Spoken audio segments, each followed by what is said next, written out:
Alors ce paragraphe, s'il envoie ça à une femme, n'importe laquelle,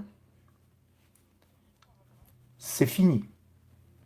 C'est terminé. C'est la question des ex. Des ex-rencontres, des ex... Ça, là, ce qu'il a écrit, si vous envoyez ça à une femme ukrainienne, ou même une autre femme, la relation est terminée.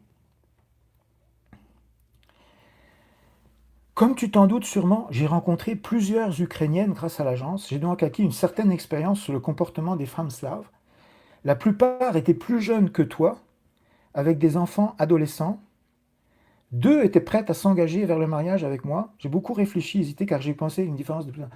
Qu'est-ce qui se passe dans la tête de la femme qui lit ça au sujet de l'homme?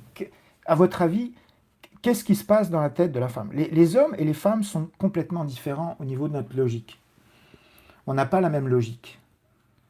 On n'a pas le même fonctionnement. Le cerveau ne fonctionne pas de la même façon. Quand tu écris à une femme ukrainienne que tu as rencontré beaucoup d'autres femmes avec elle, que tu les compares, que certaines étaient plus jeunes, prêtes au mariage et que tu as hésité avant de la contacter, psychologiquement, c'est terminé. C'est fini. Il n'y a plus de relation avec cette femme-là. Pourquoi? Qu'est-ce qu'elle va penser, la femme? Déjà, premièrement, tu la compares. Tu la compares avec d'autres femmes ukrainiennes. Tu ne peux pas faire ça. Qu'est-ce qu'une femme ukrainienne veut entendre? Elle veut entendre qu'elle est la seule, qu'elle est l'unique, qu'elle est la meilleure, qu'elle est...